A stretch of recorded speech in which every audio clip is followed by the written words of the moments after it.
Isaiah 62. And the Gentiles shall see thy righteousness, and all kings thy glory, and thou shalt be called by a new name, which the mouth of the Lord shall name. Thou shalt also be a crown of glory in the hand of the Lord, and a royal diadem in the hand of thy God. Thou shalt no more be termed forsaken, neither shall thy land any more be termed desolate, but thou shalt be called Hephzibah, and thy land Beulah, for the Lord delighteth in thee.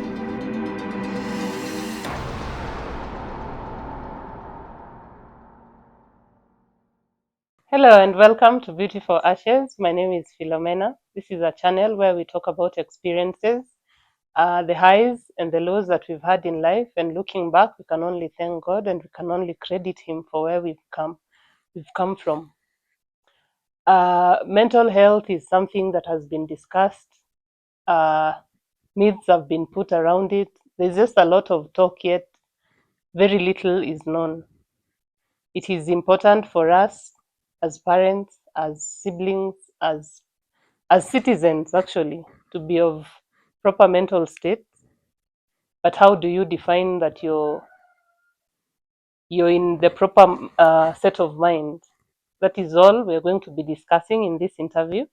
And to clarify, to shed more light, to give us the information that I said is lacking, we have with us on studio today our guest Sam. Karibu sana to the show. Asante. Please introduce yourself. Who is Sam? Yes. Thank you, Philomena. I'm so happy and very much grateful for being here today. My name is Samuel Wanjie Njoroge. I am a father, a husband, and also a mental health champion. So before I even go into details about who I am, I must really appreciate the work that you are doing, bringing awareness and trying to integrate the word of God in our daily lives, because that is what feeds us. So Samuel is as I said, is a man from Dumberi. That is where I'm born and bred. I'm married.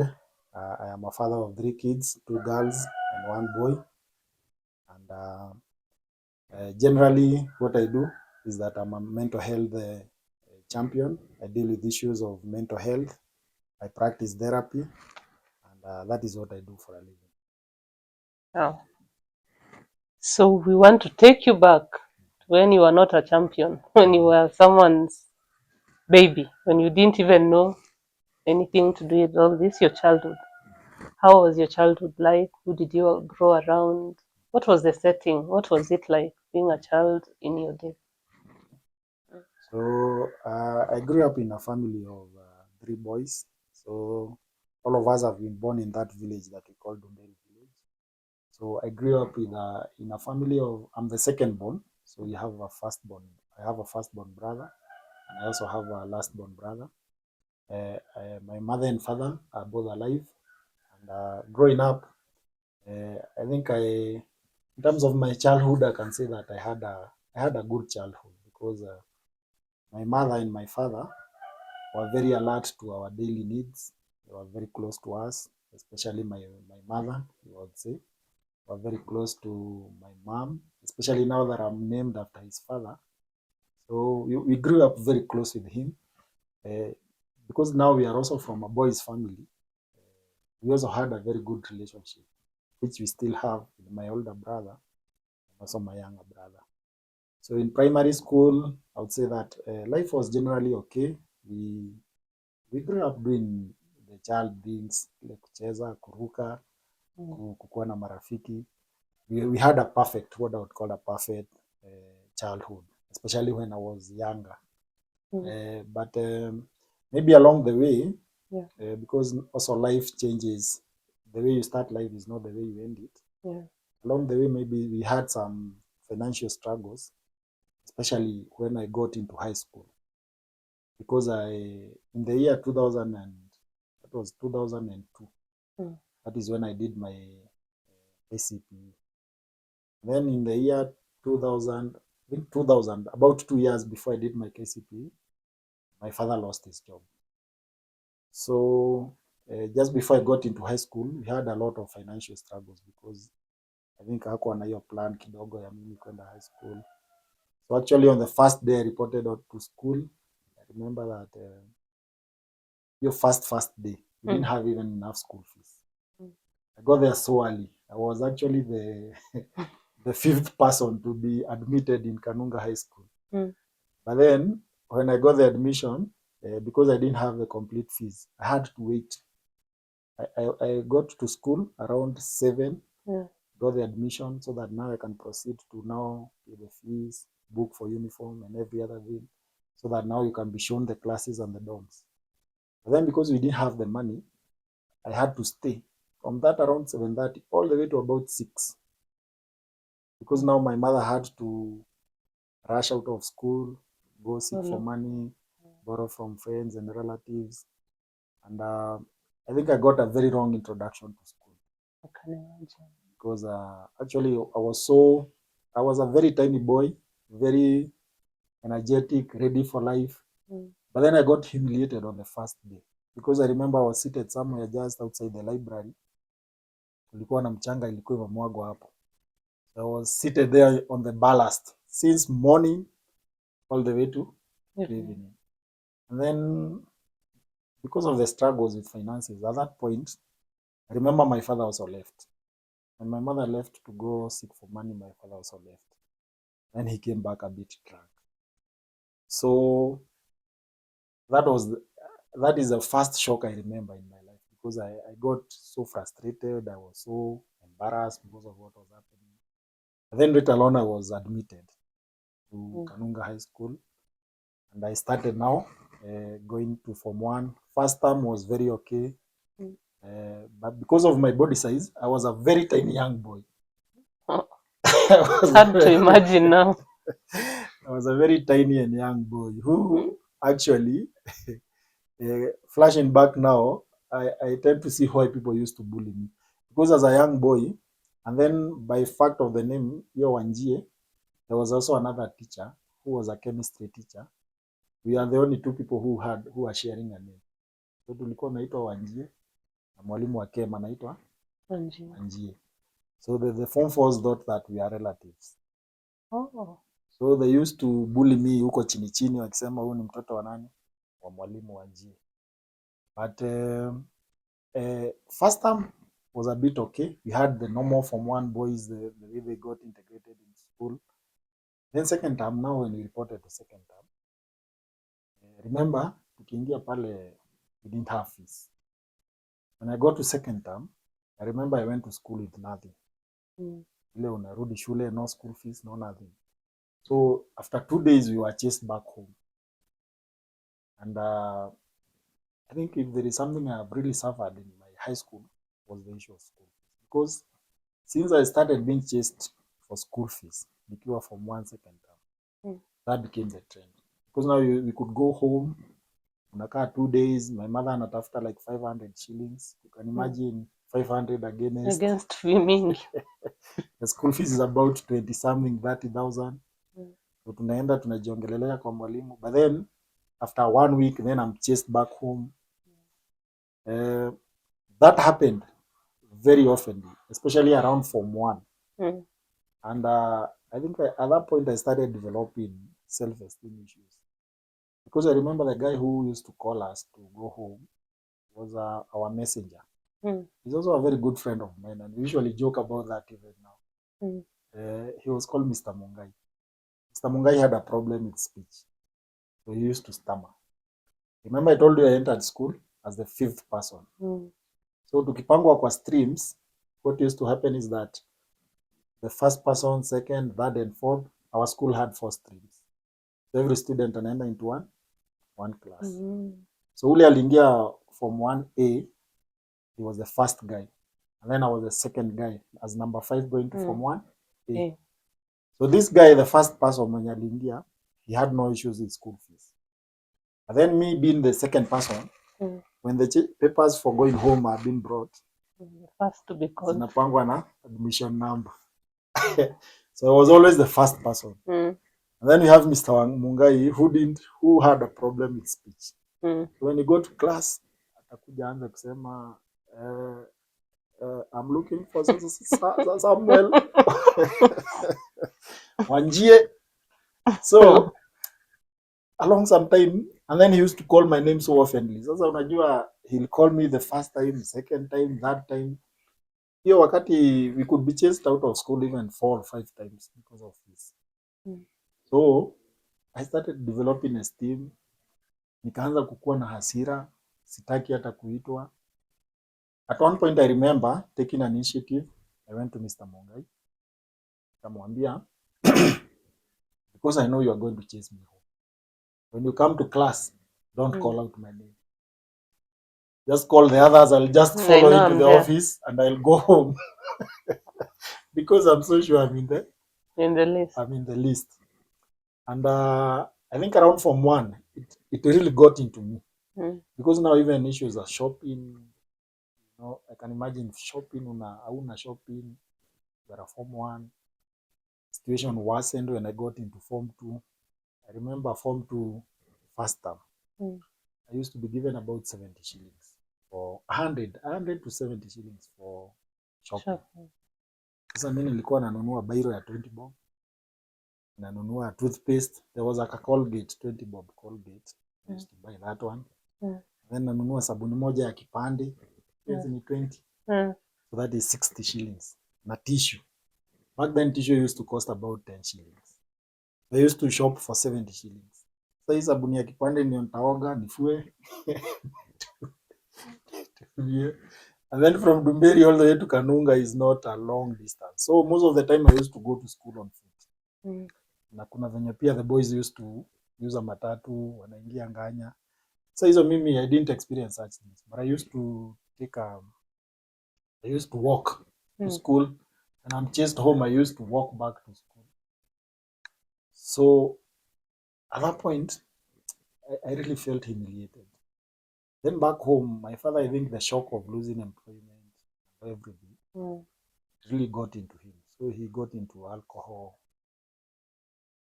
At that point, I really blamed him because I developed a lot of resentment to him. I was very resentful to him. And then, by the grace of God, I used to perform very well. So there was a Discord. I'm a very good performer. But then sina school fees. When I go home, so my father would pick me, tunaenda kwa village, tunaenda huko, naenda akiambia everybody, this is my son. Yeye anafanya vizuri shule.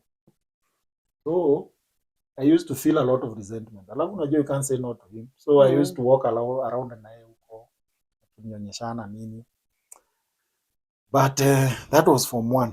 Things got worse in Form 2. Because of the pressures of home,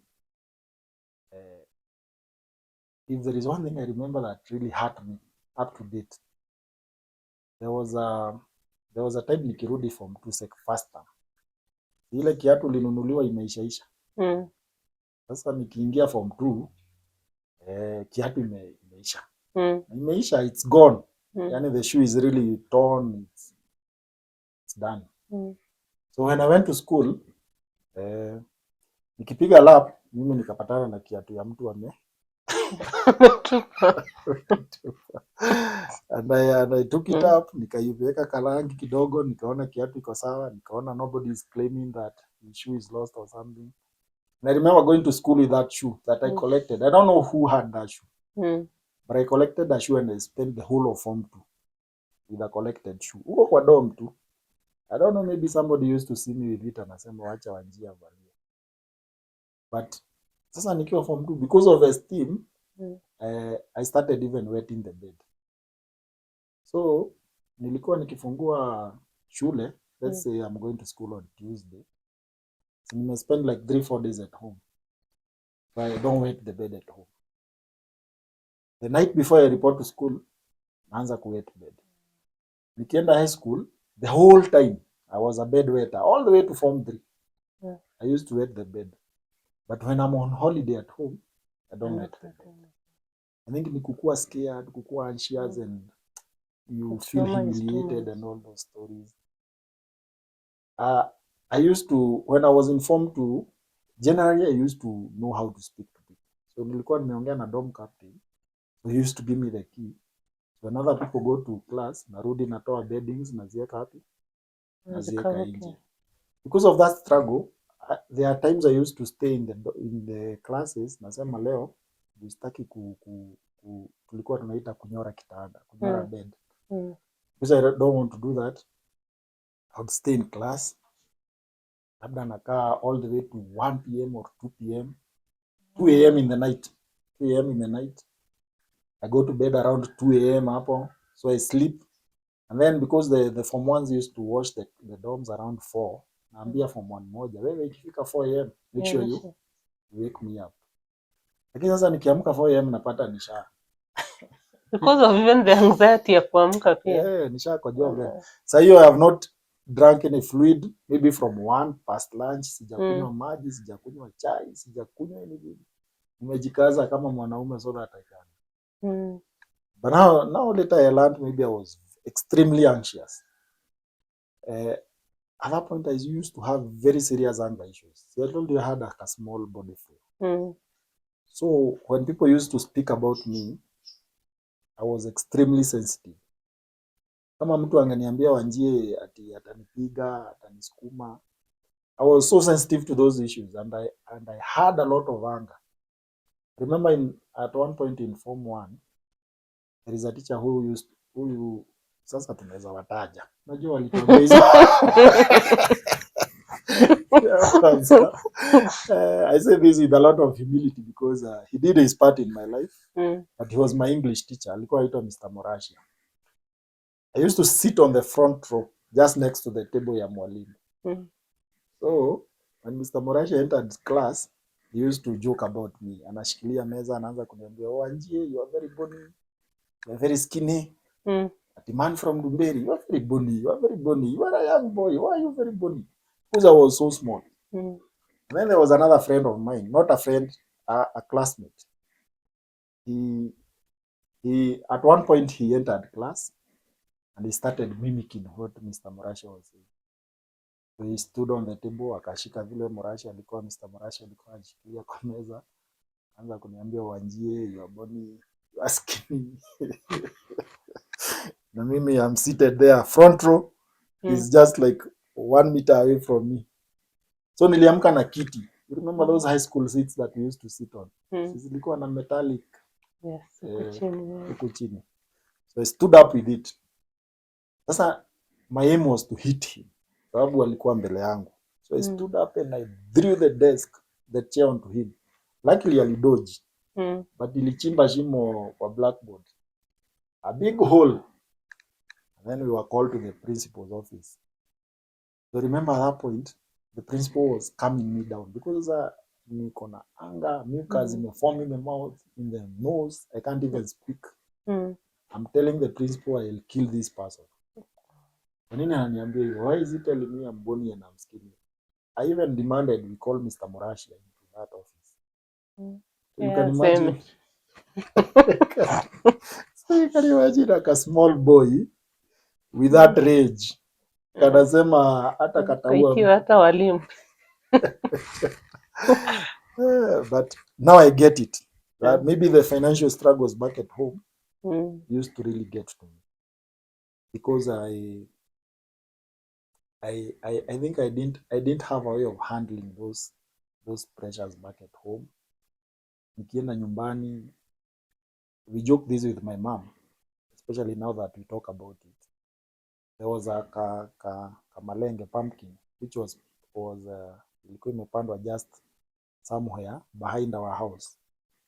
Hata iko imepandwa, it had grown on itself because it had grown from a neighboring land. And then you see the way it spreads out. So kuna malenge ilikuwa imekuja pande yetu.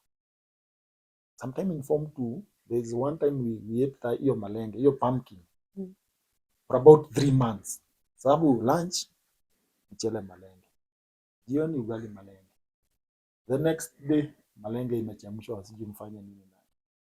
So when people talk about traumas and how we look at some of these things, mimi hata nikiona pumpkin, my wife is a very good cook na anapenda kutengeneza hako ka pumpkin soup.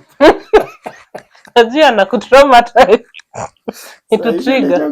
Namwambia, this is a trigger for me because it reminds me of a point in my life when I was extremely low. I was so lost in hope. We planned for a harambee when I was in Form 2 that time.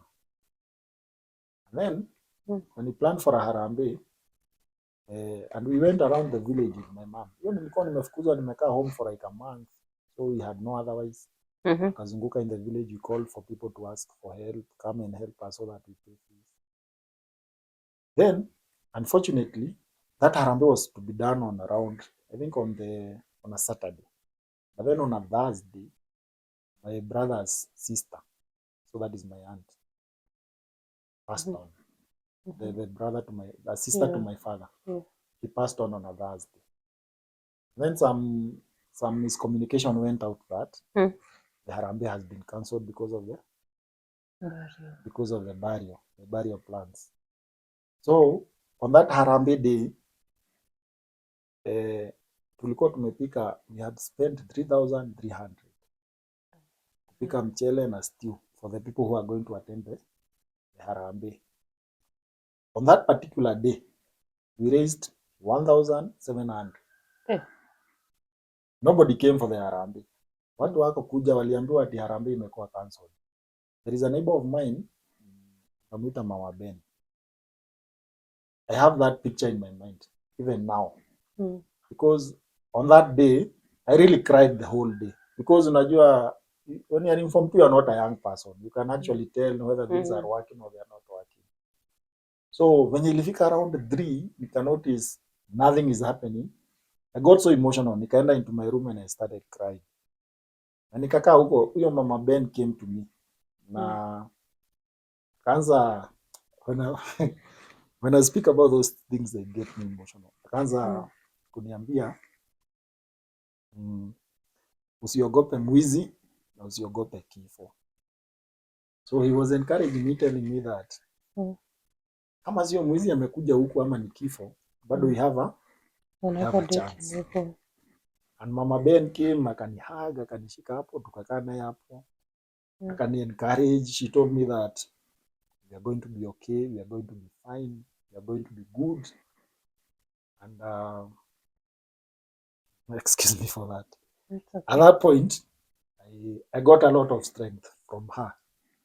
Nikaenda nikaambia mom, kama hii pesa haijapatikana, wacha niachane na hii masomo. Mimi nitaenda nifanye mjengo. And I was so sure that nikienda kwa mjengo nita succeed. So mom and Mama Ben came, tukakaa hapo, tukaongea, tukasikizana, na wakaniashua that nitasoma. But I told them, kama haitawezekana mimi nitafuta any other job. But I got a lot of inspiration from that woman. Na I remember jioni, so you can imagine hiyo mchele imepikwa. Sasa ilikuwa inagawia watu, wanapewa waende nayo home. Wanapewa na waende home. So I think I recollected myself, nikajipea nguvu, nikasema ni sawa. So I went back to school. Unaona tumecollect 1,700. Kaenda na my mom back to school. So I think at that point our principal alikuwa amebadilishwa. So when tulipelekea principal hiyo pesa, I think at that point nilikuwa na fees around 60,000 or 70,000. So tunapelekea principal 1,700. Anaiangalia, akatufukuza. Akatuambia tuende nyumbani. Nakumbuka tukitoka shule, Kanunga High School used to have a very long walkway from the office all the way to the entrance. It had a long walkway. So tunatembea na madhi hapo, madhi analia. Mimi naona hii maisha sasa imelemea. And I made a decision. Mimi mambo ya shule nimeachana nayo. When we got home, we had a very bad altercation with my father. Sababu sasa na yeye amekunywa, anaongea story ziko. So mimi nikajilock into my room na nikakaa. So I think second time nilisha hivyo. That time nikarudi, same thing. Kujipea nguvu unaenda hapo na 1,000. Nilikuwa naenda hivyo. Like I barely spent time in school. As in I'm there, I'm out. There was a friend of mine alikuwa anaitwa Ng'ang'a, James. At that point, akaniambia there are some sisters wenye wanakuanga in Ting'ang'a. I think they were Consolata sisters or something. There was a sister who was called Margaret. So tukaenda kwake, nikamweleza my situation. She requested me to give her my resort slips. I was extremely good in school. And mpaka sasa si kuringa, lakini masomo haijanisumbua. So I was so good.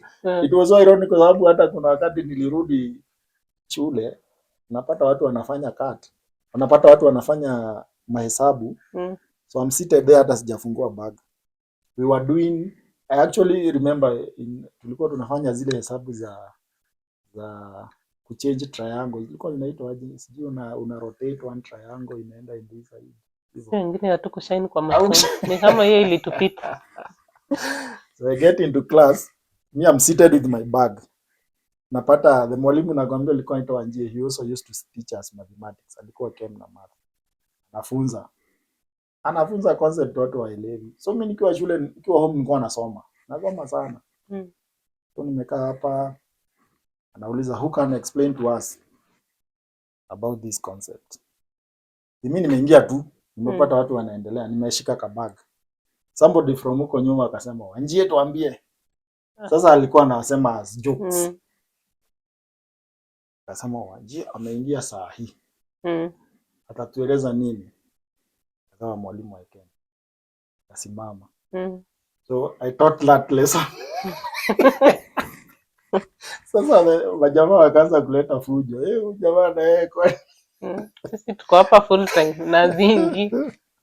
But education I used to read a lot when I went home. Nilikuwa nasoma. My mom was extremely supportive. Tulikuwa tunatumia ile lamp ya mafuta kerosene. But she was extremely supportive to me. So maybe the point that turned ni wakati ninaenda kuingia form 3. When I spoke to Sister Margaret, she gave me a scholarship. Akanilipia hiyo fees yote. Remember, by the time nilikuwa naenda kwake, nilikuwa na balance ya kitu 58,000. Akalipa yote. Nikapewa shule, they used to have a program for the needy students. So I was also given some money by the school.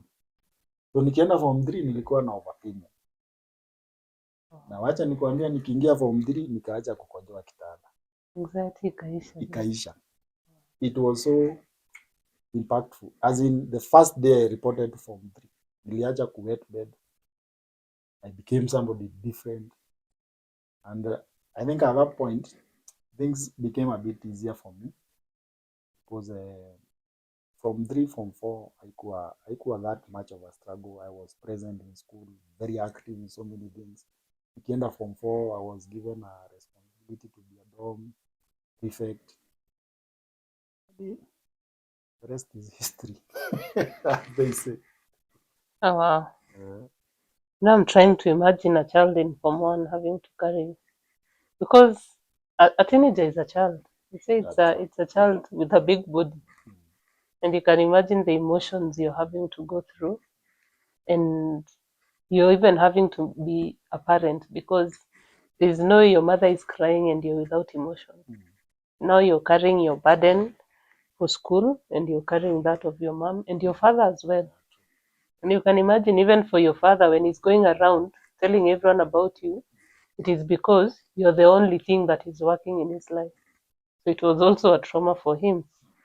And we find sometimes when we go through these seasons of our lives, like even for you, after now your fees has been paid and you're no longer wetting the bed and the fee is paid, one will think that is the end of it.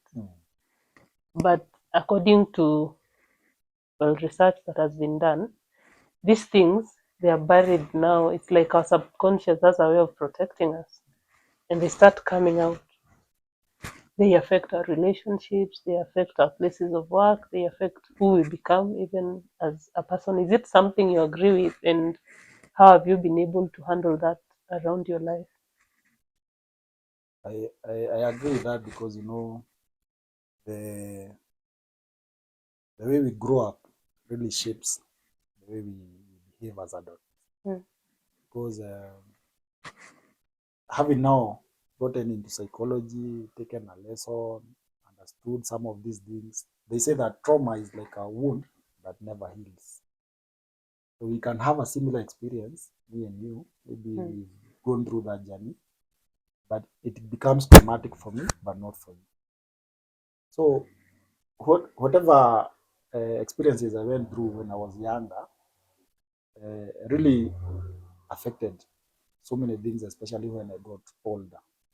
For example, when I was saying about issues of esteem, uh, it had to take a lot of work on me and a lot of self-awareness to actually believe that I'm somebody who is worthy of something good.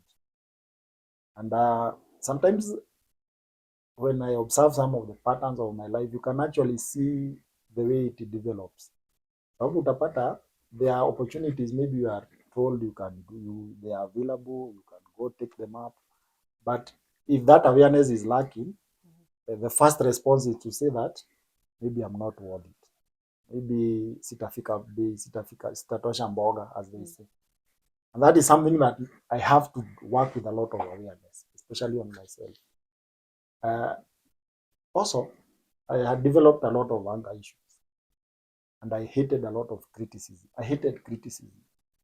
And that is maybe something up to now which is present. Now I am able to take it up. I'm able to differentiate between positive criticism and negative. But it really affected the way I take in criticism. If somebody just came and told me that your trouser is dirty, rather than acknowledging that it's dirty, my mind goes to attacking. This guy is attacking me. Why me? Why not tell the other person? Or why look at me, not the other person? And right now I can appreciate that. Maybe having engaged in psychology, gone through personal therapy, those are things that I have become aware of. It also brought a lot of self-sabotage. I mean, unaambiwa about things you can do, things you can be able to handle. Somebody calls you and tells you there is an opportunity, but your first response is, kwa nini hangetafuta mtu mwingine? Ama anataka kuniibisha, atanipeleka mahali ingine. When I first got my first job in sales, I remember that is something we really worked around with my boss. Back then I didn't know it was a trauma response because unapata even in negotiating, because of the low self-esteem, when somebody gives you some figures, you feel like you're supposed to accept them. You're selling something for 300 shillings, somebody tells you I'll buy for 200. Your first response is it's okay. He's the one who is right. And deep down, it doesn't even work for you. Yeah, deep down, you know that is a loss. So it's something I also had to work a lot around, be assertive, tell him, no, I can't sell for that price. I'll sell for this price. If he doesn't want, and usually it turns out that even that person was just trying to make his ends better. So if you stand firm and actually say this is what I want, the other person is usually not. They are not having a hindrance. So those are some of the things maybe that I've seen around my life at a personal level. And I believe those are trauma responses. But with a lot of awareness, I've been able to work around some of them. This is a continuous lifelong experience, but along the way, I've been able to work around them. I think I'm a bit better. Yeah. And I want to still drive on that question. Sometimes when your self-esteem is low, you do not even know your self-worth, like you said. So you end up picking the wrong friends. You're with them, giving too much. And we've had this discussion with you before. Yeah. You either give too much because you feel if I don't give too much, then what? You end up saying yes when you should have really said no. How are you? I know you've said it's a lifelong process, but how are you now that you've become aware of like this is a reaction from my trauma? How are you moving forward from it, like deciding that I have to define my boundaries? Because now when you do not have self-esteem, you've no boundaries. You will let anyone in as long as they are showing you that they can give you the comfort that you didn't have. because when you are wetting your bed and to take you back, you are looking for acceptance. That is why you couldn't even sleep, because you don't want people kwanza waone hauna fee na bado you're wetting the bed, you know. So you're trying the best that you can, and maybe this is why you are very good in school, because you needed to be good in at least one thing. So it moves on now, even to now in our friendships and in our what, and we end up making the wrong decisions, and peer pressure inaingia pia, because hutaki kujitoa waseme ai huyu na yeye anakaa aje, you know, you don't want to be left out even in things that you know are wrong. So how are you navigating around that now with the awareness? That's a really good question, because I think after realizing what is happening, especially on the issues of self-esteem, is something that I've really worked on. And along the way, I've learned some of the things that I do. For example, if somebody shows an opportunity to me that probably I'm not even aware whether I'll be able to handle it or not, I have slowly trained myself to say yes to so many things, especially opportunities which might benefit me without even currently knowing whether it's true or not. So somebody tells me there is a training that is available, I'll say yes, I can do it. So I'll go prepare myself later. In a way, somebody really, personally, I really struggle with issues to do with maybe over planning because of those esteem issues. But because I'm aware, sometimes I actually decide not even to prepare for some of these things. For example, when I go to some of these trainings, because I'm aware of the concept, I'm aware of what I'm supposed to deliver, I personally decide not to over prepare, because that is another hazard that occurs to me. When it comes to friendships, I believe awareness is one of the best responses, because I'm able to pick people who actually add value to me. If I notice that somebody, because especially in my very close friends, I rarely, what do I say? How do I put it? I rarely say no to things which they propose. So I have to really pick people who are not going to overstep into my life. So if I pick you as a friend, I have evaluated that this person is not going to demand things from me, which might end up misleading me. Because in the past it used to happen. Utapata wewe ndio unatumwa kila mahali. Wewe ndio unafanya all the donkey work. Because you don't have those boundaries. So right now I'm able to protect that.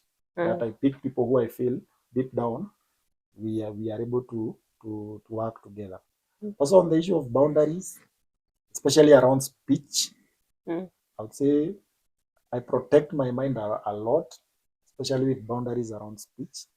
If I recognize that the way we speak to each other really triggers me, maybe you mention things which I don't agree with, not actually agreeing with, things which my value system does not agree with. If I realize that that is the kind of person I'm dealing with, I just detach and make a boundary for me.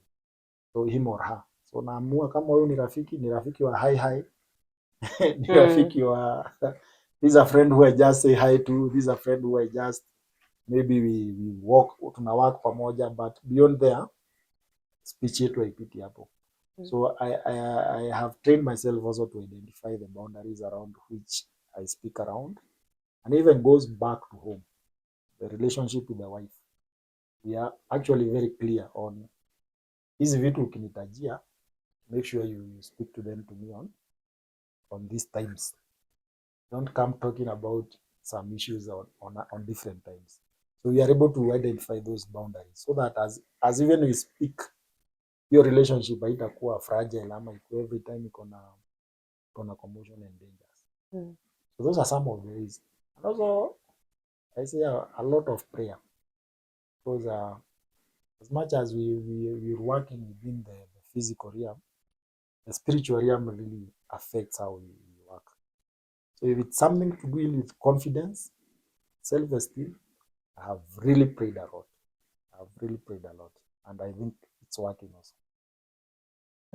And I think it's okay to draw those boundaries. I know people are afraid of drawing boundaries, wanasema huyu atanibeba aje. But for a healthy relationship, I think the boundaries need to be there. And I keep talking about my mother-in-law a lot because she's the one who will drop nuggets and leave you to wonder what she meant. And I remember when I got married to this family, she'd ask me, "Where are you going?" I'd say, "I'm going to see my friend. I'm going to see my friend." There was a lot. Which one? A new name pops. Because I'm in my 20s, I have a lot of friends. And she said, with time, you're going to learn to cluster your friends. You have friends that you go to parties with. You have friends that you invite to your sitting room. You have friends you take to your kitchen, and you have friends you take to your bedroom.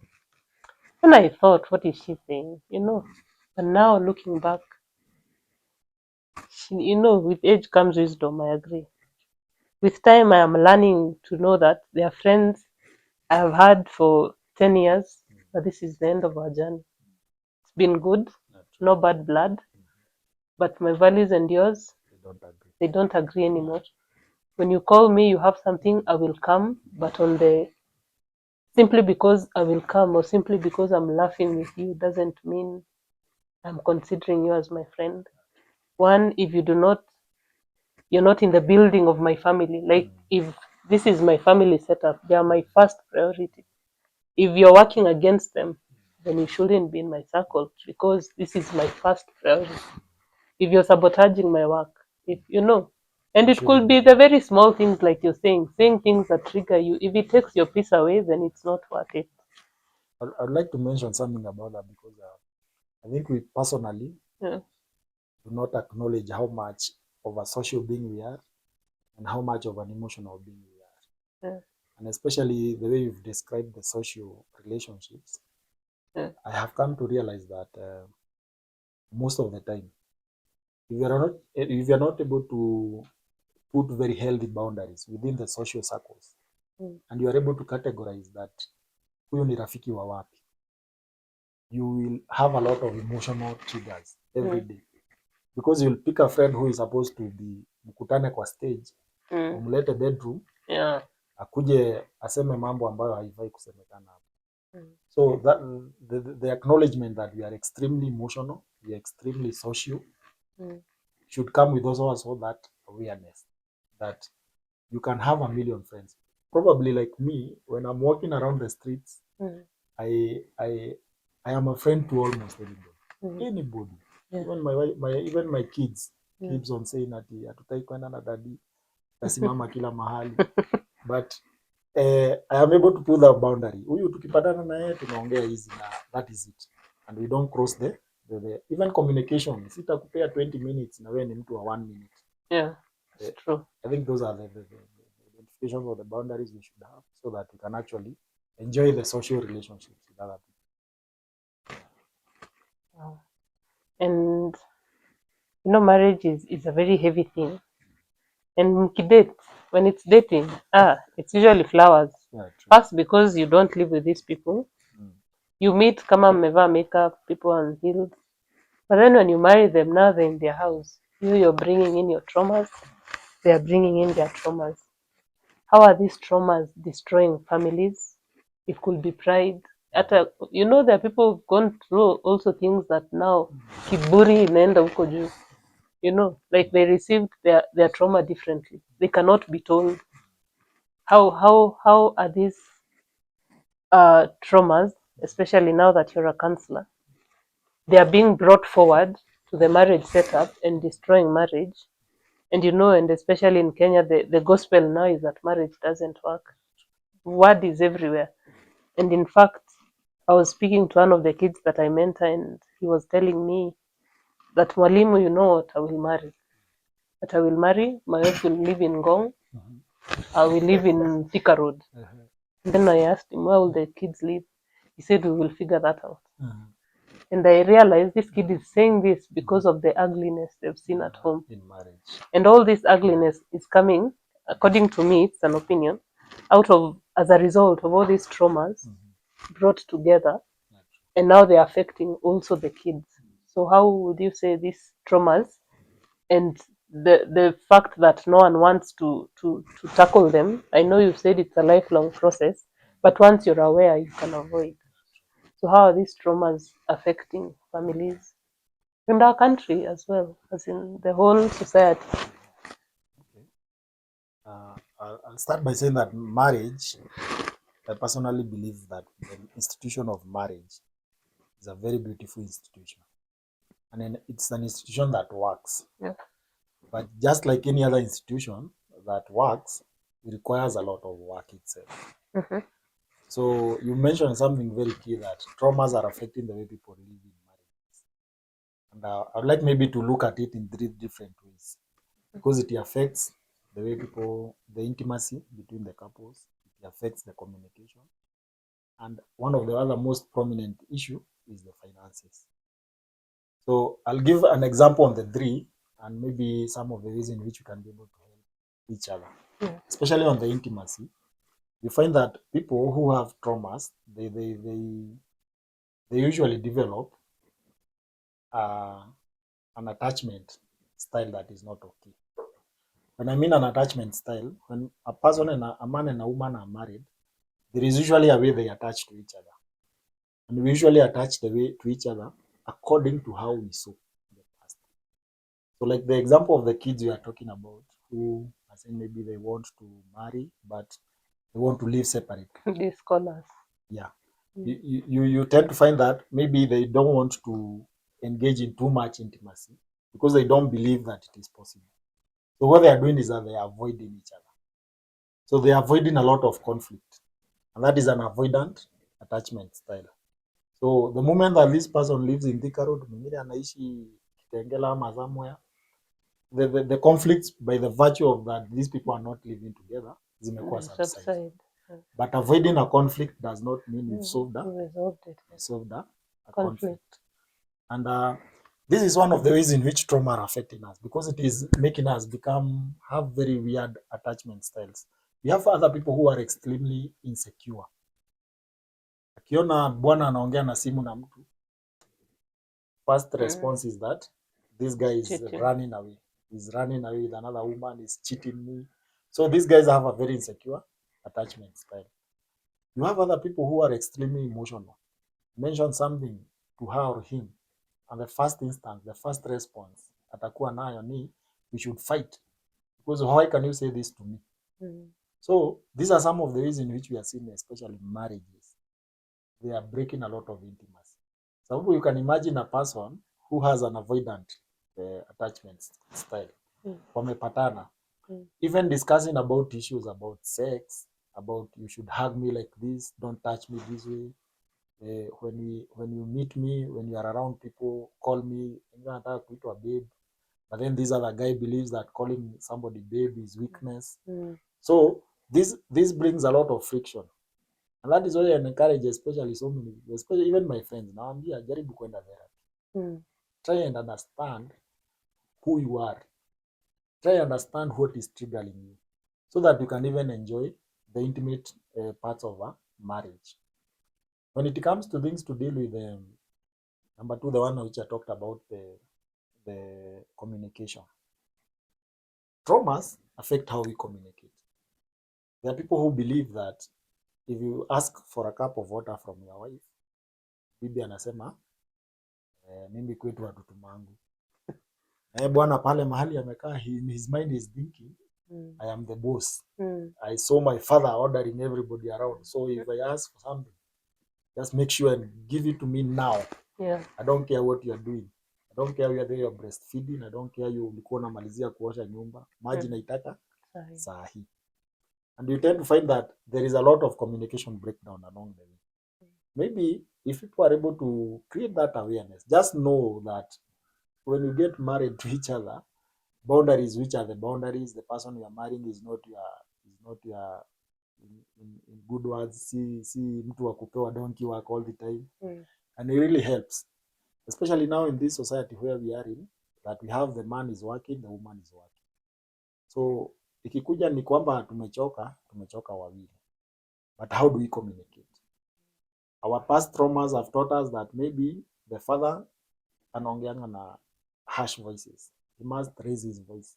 He must order everybody around.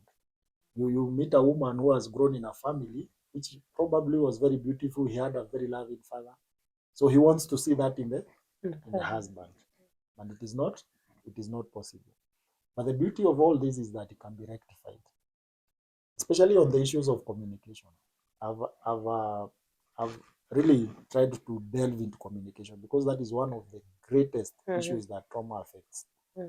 You find that unapata there are 3 states in which a person is usually in. You are either in the child state, the adult state, or you are the boss. You can imagine I've entered the house as a child. Throughout the day nimekuwa beaten by so many things in the world. Kazi imekuwa chini. I have had very harsh experiences around friends, every employers and everything. So when I get into the house, I'm coming into the house as a child who needs to be nurtured. As a man, I am a battered child who needs to be nurtured. When you meet a wife, who at that point is the mother, is a parent figure. Anataka kuambia mtoto wake afanye ABCD, ndio? So this man comes to the woman. The woman at that point is the parent. Parent anamwambia, the child tells the parent, niwekee chakula nikule. But the parent is telling him, kwanza oga. Ndio ukule. So you see, these people are not in the same state. Yes. And if you have not processed your own traumas, you will not be able to deal with that. That is something that can actually escalate into even a divorce. Yeye mtu anasemanga ati namwambianga niwekee chakula na niambia nikaoge. Kwani nilikuwa nanuka jasho? Haya niebeba aje? Hii nyumba mimi nilijenga. Nini aniambia nikaoge na mimi nataka chakula? So you see, even the identification of the state in which you are in. Because a parent should talk to a parent. Yes. A child should talk to a child. So at that point, if that man came in as a child, I said, man, he needs to eat. If the wife was able to identify that, the first thing she would have done probably is ask even for water. Mwambie, let me serve you some water as I bring you the food. Just a simple point. And then probably even the food is not his problem. Ukimletea chakula ataanza kuambia, hey, today I've had a rough day, bana. Today I've had a rough day. He just wants to have that conversation. So that now you can now go to the parent. Mwambie na by the way, hata kama siku imekuwa ngumu, kindly take a shower before you sleep. And probably that guy has no issues around that. But these states of communication, because we are not so aware of ourselves, they actually really affect how we work around the relationships. And then finally, maybe the biggest other issue is finances. You'll meet a family, married, man and woman.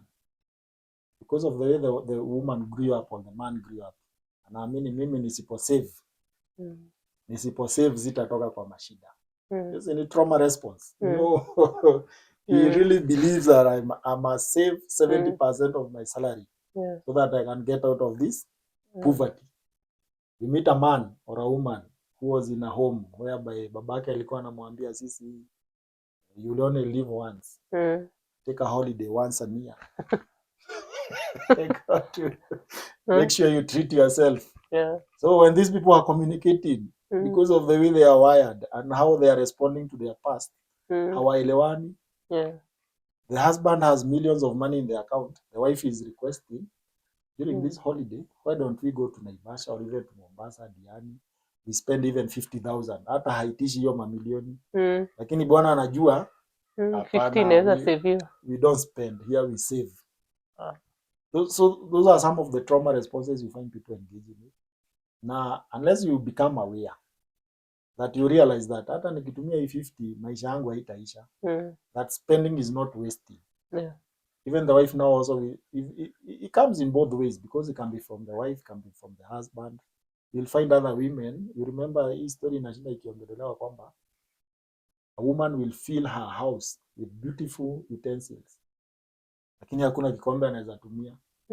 Ni mgeni. I think that's a trauma response. You believe that thing is not yours. Mgeni lazima nipate ukiwa na everything. Unamtolea cutlery ile lazima ni shine. But you see, in reality is that if you're able to process that and realize that probably I need also to have a bit of love on myself. I need to take care of myself. I need to respond to other people's emotions because we are also very social. So those are ways in which we can process, and therapy really helps. Yeah. Therapy really helps. It exposes that and helps you make what. Oh, wow. Kind of feel like therapy inafaa kuwa requirement ya marriage. Actually, it is because there is premarital therapy. Yeah, hiyo ya kanisa. Eh. Like proper therapy. Yeah, true. I think we should really advocate for it. Yeah, true. Because we are all wounded in our own ways. Those born with silver spoons, those born without, the environment is full of traumas. And how would you guide a person? They've listened to you right now and they feel, oh my goodness, I think I need help. Or they feel, probably from what you've said, conversation, and especially I've taken note on what you've said about the child, the parent, and the boss. Yes. And it is something I've also taken to my own house because you see, I tend to feel the many arguments I've had in my house. There are not so many, but now that I'm looking back, I'm feeling like maybe I became a parent when I should have become a child, or he became a boss when I wanted him to also be a child. Yeah. And this is, no one wants their marriage to break for sure. It is because these things, like I said when we began, there's little information around it. So how would you help now that person who feels I need help, otherwise I'm losing it and I need guidance? What would you tell them? And you can use that camera. Okay. I'll first start by acknowledging that not everybody who is having challenges at home requires therapy.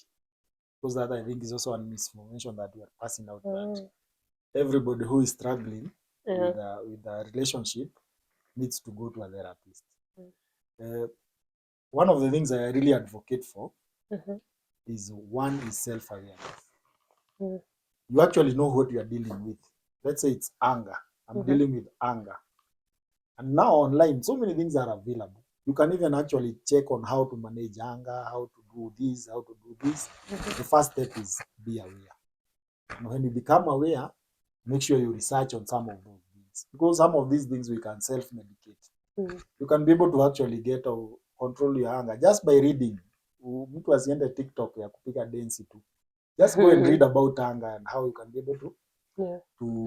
able to manage anger. If it is a situation which is severe, when I mean severe is that it is actually destabilizing your daily activities. You're not able to functionally live with your husband or your wife. Consider therapy. Because therapy will help you unravel those things which are in you. It will help you actually be able to differentiate between how you can respond to one thing and how you can be able to maybe work around some issues. Because when you go through therapy, what happens is that kuna hii kitu tunaita the Johari's window. People tend to forget that there is a part of you that you know about yourself and other people know about you. There is a part of yourself that other people know about you, but you don't know about yourself. And there is another part of your life whereby you don't know about it and nobody else knows about it. So through therapy, it is able to uncover those hidden areas of your part. Maybe utaambua wewe kwa nyumba unajanga kiburi, but you don't believe you are a proud person. You don't see it. You'll be told you are very patronizing, the way you speak, the way you talk, the way you ask for small favors. You are actually very patronizing. Through therapy, utaweza kujiona hizo mambo na uweze kujirekebisha. Alafu la mwisho, I think, and this is a very personal opinion that I have, is that whenever you start something, you have to have the end game.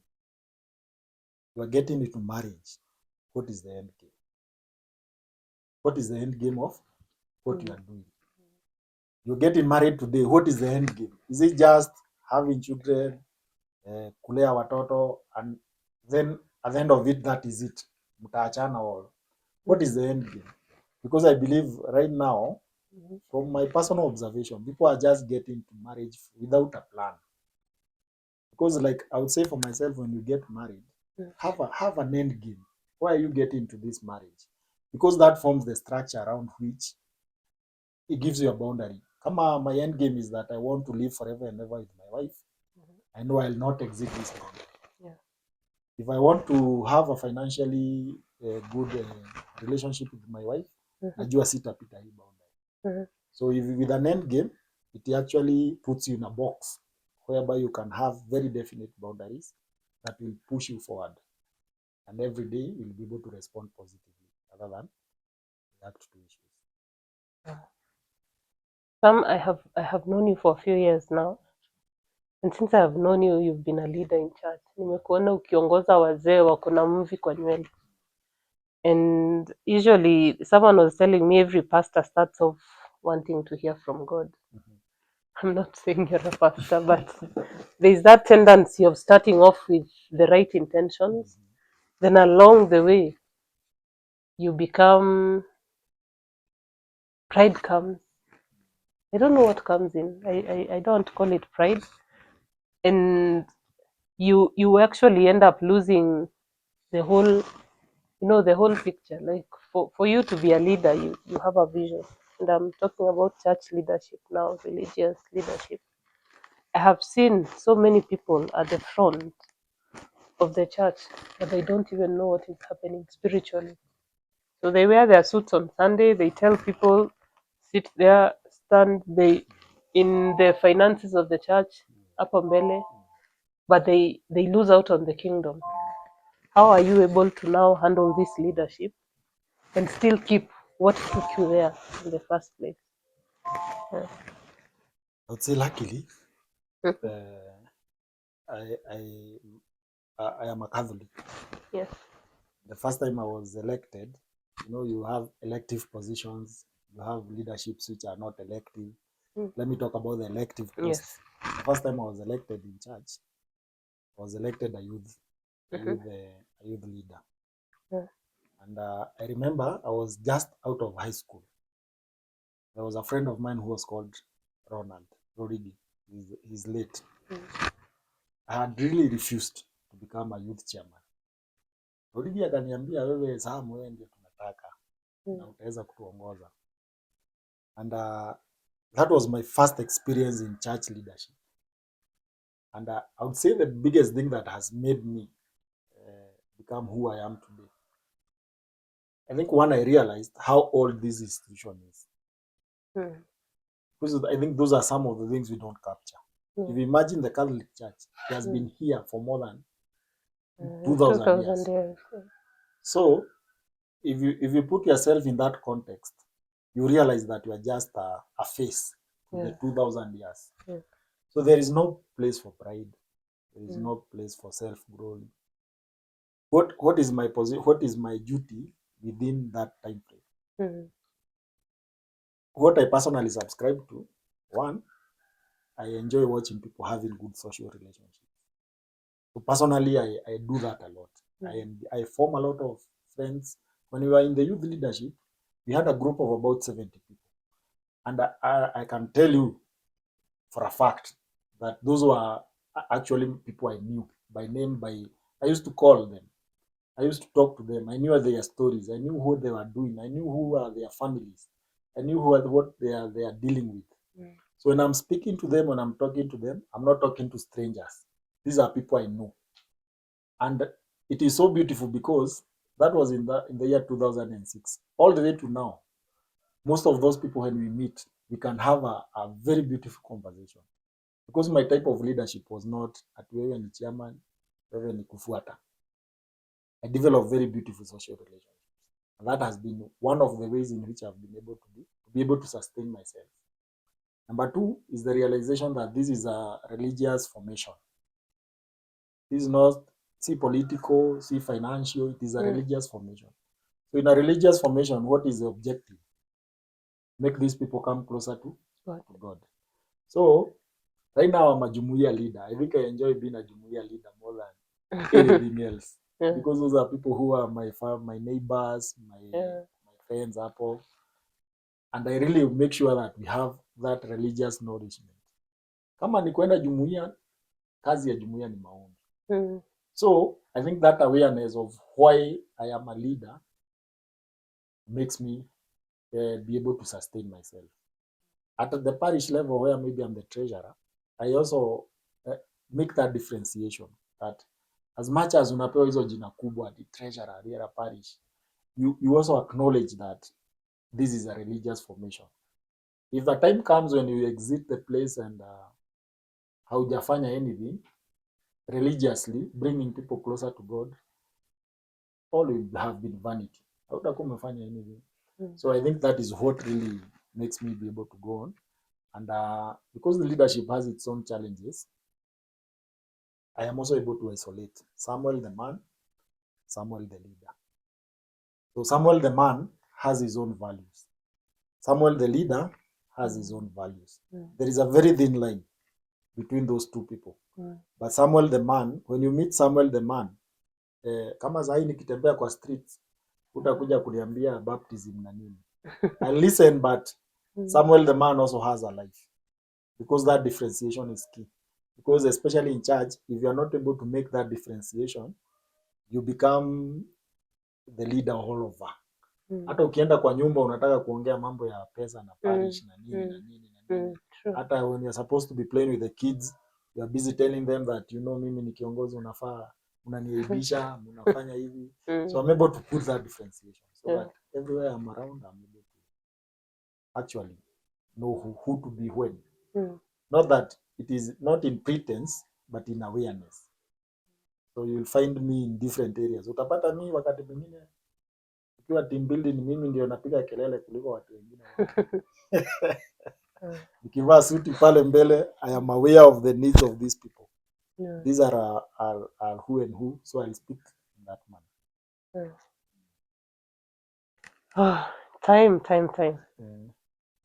So now, you said not everyone is in need of therapy. Okay. With my small knowledge, not all therapy is curative, right? There's people can come to you for life skills, for mentorship, for all that, right? So tell us where to find you. I'm sure so many people are interested in doing therapies. Who is eligible for therapy? People don't know that children also need therapy. Where can we find you? What do you do? What services do you offer? Then they can reach out to you, because for sure there is a lot of wisdom that is oozing from you. Let them not lose it. Yeah. I would say that when I say that not everybody requires therapy, I mean because right now so many people are propagating this need that ukikasirika kidogo unaambiwa wewe enda therapy. Ukilia kidogo wewe enda therapy. You need therapy. But that is the curative form that we talked about. Not everybody requires to go sit down with a therapist and have 10-20 sessions of anger management. But there is another beautiful form of therapy, the one that we call unafanya self-discovery. Just sitting with a therapist without any presenting complaint. You don't have anger issues. You just want to go and discover yourself. And you find that this one is very therapeutic because you tend to realize so many things that are troubling you. With the help of a therapist, they can be able to be corrected and you are given some direction. So nowadays, this is available online. It is available on people who are practicing maybe as private therapists. Personally, online I can be found in, I have a WhatsApp channel that we call the Mwalimu Wanjie Psychology. It's a WhatsApp channel. People are able to reach me there. And if you need maybe a session, a physical session, you are able to do it. If you need online sessions, we are able to do them. I also pia Twitter niko hivyo Mwalimu Wanjie, Instagram Mwalimu Wanjie, Facebook Mwalimu Wanjie. So I'm known by that all over. And I think I can be able to be reached there. Well, we're going to put them on our screens so that they're able to record those who did not record. And there's the thing you said about what people know about you and what you don't know about you. Johari's window. I'm a believer of giving our flowers when you're alive. I don't want to come to to your grave. Alafu you remember when we went to a burial and they said they don't want roses? Yeah, true. So I don't want to bring you flowers. And I don't And need then them. you will tell people you want avocados. Yeah, true. So you are a good leader. And what now I didn't know about you is all these traumas that I think it is why we need therapists, because the rest of us will never see those demons that you fight with. But the things that you're capable of is that you're a very good leader. It's something you should work on, and never, every time you're called for that, by no reason, then they're not trying to put you to shame. I'll give you that. And we love what you're doing. I am the biggest fan of your channel because every time you're sharing, I learn something new every day. So I'm hoping people will be able to get to you, to even do the life coaching like you said, because there are goals in our lives we need to actualize. And especially with the coming year when we all write our resolutions and we don't keep them, that is where you come in. So that when we sit down for these sessions, you're able to tell me this is what you needed to achieve. Why are you not achieving them? So the life coaching is also very good even for mental states moving forward, because life, and especially now, is faced with a lot of hassles and bustles everywhere. Life is hard as it is. So getting someone to sincerely talk to without judgment, I feel is something Positive. very positive. Yes.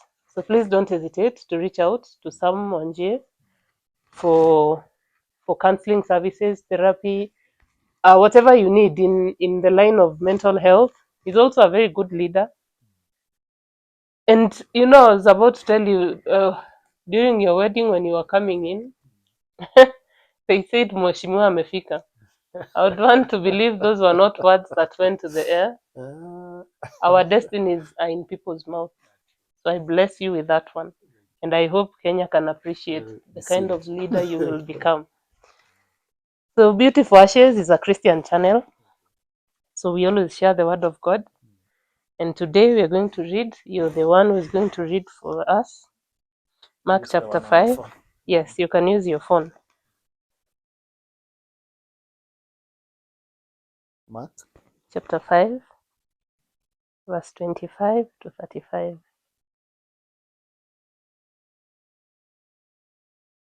read.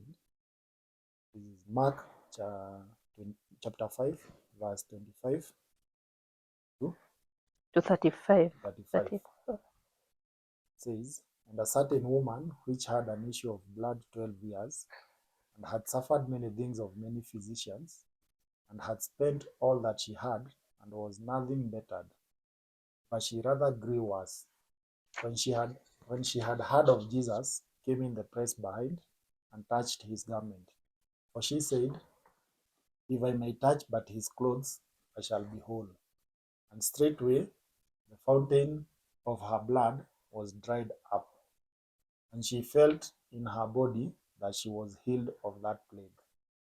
And Jesus, immediately knowing in himself that virtue had gone out of him, turned him about in the press and said, who touched my clothes?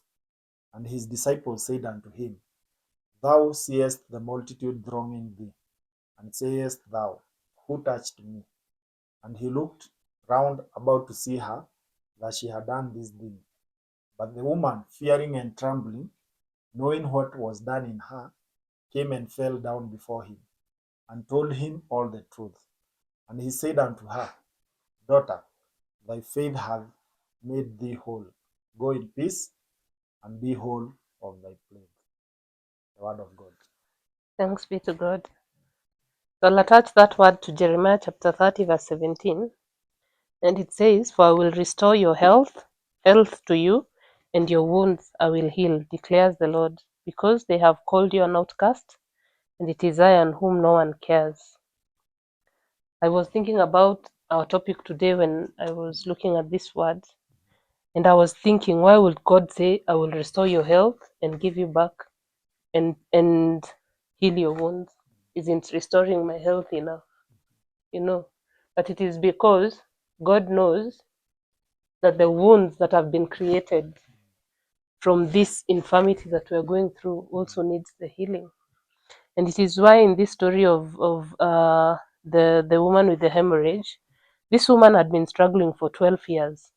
For 12 years, she had used all her finances. For 12 years, she had become an outcast, because you can imagine bleeding for 12 years. And this woman, in her mind, the devil has planted seeds. Do you know the Bible says the devil comes to steal, to kill, to destroy? And they say he comes at night when no one is looking and is planting seeds. According to the Bible, we have three people who can plant. God can plant, you can plant, the devil can plant. Thank God, only God can harvest. But the devil comes and he plants seeds that look like your seed. Ndio wanasema you never know until the time of the harvest, which is. So all this time, the devil is planting seeds of despair, rejection, fear, this woman, poverty. He's just putting them. This woman is aware of only one problem, the bleeding. So because she's been to every physician, she's saying, if only I touch his garment, I will be healed. And you know the whole reason why, well, she wanted to touch is because in those days the prophets used to wear clothes that had the word of God on the hems. So zilikuwa zinaandikwa zinafungiliwa. So this woman knew she was going to touch the word of God, because like the Bible says, he's promised us only what we will touch. Where we will go is going to give us, but we have to be aware that this is what. So this woman is looking for healing, and for sure when she touches the cloak of Jesus, power gets out of Jesus and she receives her healing. But Jesus knows that I have to find the person, because it is only the disease that has gone. It is the bleeding that has stopped, but the wounds are still with this woman. It is why she calls her out and she says, someone touched me. Do you know Peter is there arguing, we are so many, why would you be saying, lack of knowledge of the spirit, like we were saying. And this woman, knowing that for sure she's the one because she's received the healing, there's no way God can touch your life and you don't realize. It can't just happen. This woman realizes that it is me. But because she's healed, she decides to go forward and say, I am the one. And God tells her, daughter, your faith has healed you. And he makes her whole. Whole means the wounds are also gone. That last verse, he tells her, you have been made whole, not you've been healed. Made whole. You've been made whole. God has taken her through therapy. So all those traumas now, They are gone. They are gone. If this woman did not lose fear, if she did not lose despair, the sense of rejection, she would have only been healed of her disease.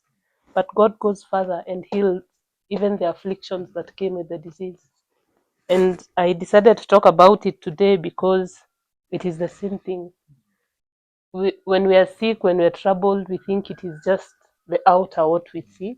Physical body. Yes, but there's something happening in our subconscious that is going to affect us. That is why it is also good that even as we heal our physical bodies, we also need to take care of our mental bodies.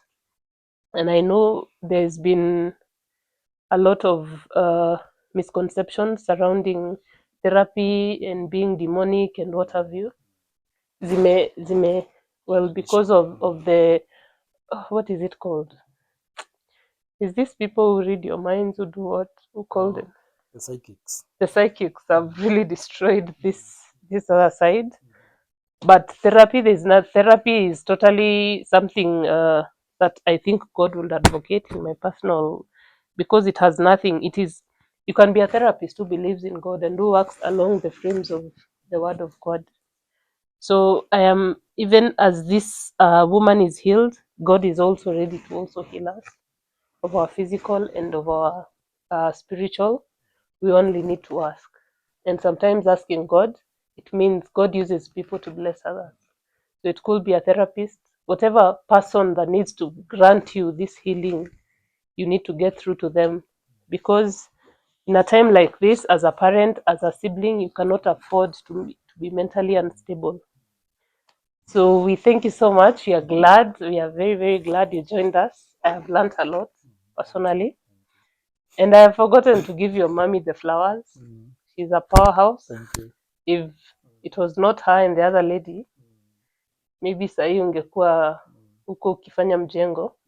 But we thank God because she, as your mom, saw your destiny. She cannot have pushed that hard with 501,000 if she did not know what you ought to have become. And the biggest gift you as a father or as a mother can give to your child is not buying them bread, it is identifying who they are in their destiny. It is knowing who will this child become, so that among your 3 children, you know who will go this direction, you know who, so that even as you pray for them, even as you mentor them, you're mentoring them towards the right direction. Thank you so much for watching. We had fun. We hope you had fun. We want to thank our photographers, Son of Mary Productions. If you have any work surrounding production, be it your weddings, your events, now that it's Christmas, your photo shoots, your baby showers, whatever event, even for personal photo shoots, don't hesitate to reach out to them and they'll surely give you a crisp job. Thank you so much for watching. Please like, subscribe, comment, and please leave us a comment. Let us know what you think about our channel. Bye for now.